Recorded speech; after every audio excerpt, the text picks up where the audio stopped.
Halo sobat, selamat datang kembali di channel kami, channel Tren Berita. Di hari ini, berita-berita terbaru terupdate di hari ini. Jangan sampai lupa nonton, like, komen, dan subscribe-nya. Anies Baswedan minggir dulu, tokoh ini melesat namanya hingga buktikan elektabilitas tertinggi. Warta Ekonomi, Jakarta. Pakar Komunikasi Politik Universitas Esa Unggul Erman Anom menyoroti hasil survei panel survei yang cukup mengejutkan tersebut. Pasalnya, Airlangga Hartarto ditempatkan sebagai calon yang memiliki elektabilitas tinggi dalam survei, mengalahkan Anies Baswedan, Prabowo Subianto dan Ganjar Pranowo. Hasil itu membuktikan bahwa Airlangga masih menjadi sosok yang diinginkan sebagai calon penerus Presiden Joko Widodo. Survei PSI itu menunjukkan bahwa Airlangga sosok yang diharapkan untuk melanjutkan kepemimpinan Presiden Jokowi. Pengalamannya sebagai Menko Perekonomian membuat masyarakat percaya terhadap Airlangga, kata Erman Anom. Selain itu, kepercayaan masyarakat meningkat karena Airlangga dinilai mampu membawa perekonomian Indonesia ke arah yang lebih baik, terlebih di tengah pandemi COVID-19 yang melanda. Airlangga telah mampu membawa perbaikan ekonomi di tengah pandemi COVID-19, sehingga kepercayaan masyarakat terhadap Airlangga karena prestasi di bidang ekonomi, lanjutnya. Di samping itu, Direktur Eksekutif PSI Ahmad Loksukon juga turut mengatakan bahwa pihaknya menimbang-nimbang siapa sosok presiden yang diinginkan masyarakat apabila pemilu digelar hari ini.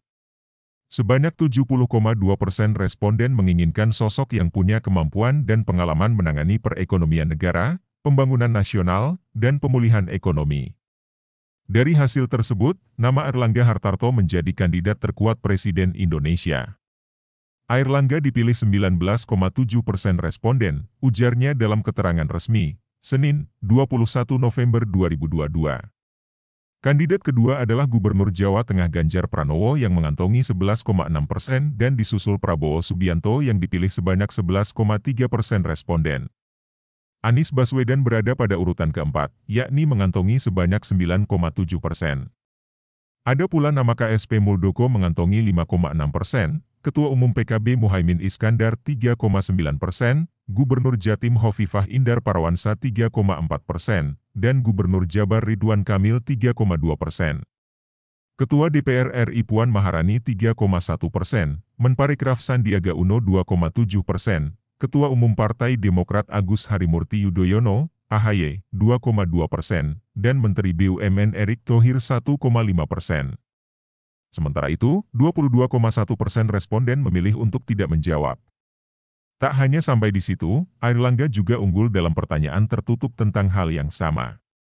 Ia berada di urutan teratas dengan 25,3%. Ganjar berada di bawah Airlangga dengan 17,2%, Prabowo 16,8%, dan Anies Baswedan 6,4%. Puan Maharani 5,2%, Erick Thohir 4,1%, Muhaimin Iskandar 2,4%, Agus Harimurti Yudhoyono 2,2%, Sandiaga Uno 1,3% dan tokoh lainnya sebanyak 6,2%. Sebanyak 12,9% responden memilih untuk tidak memberikan jawaban. Sebagai informasi, responden dalam survei ini adalah responden sudah berusia 17 tahun ke atas yang memiliki hak pilih pada pemilu 2024. Pengumpulan data dilakukan pada 27 Oktober, 12 November 2022 terhadap 2.100 responden tersebar di 34 provinsi dengan margin of error kurang lebih 2,14% dan tingkat kepercayaan 95%. Editor, Sabrina Mulia Ramadanti. Terima kasih telah mengunjungi channel kami, semoga bermanfaat, salam sejahtera selalu, jangan lupa like, komen dan subscribe-nya, sampai jumpa lagi di berita-berita kami.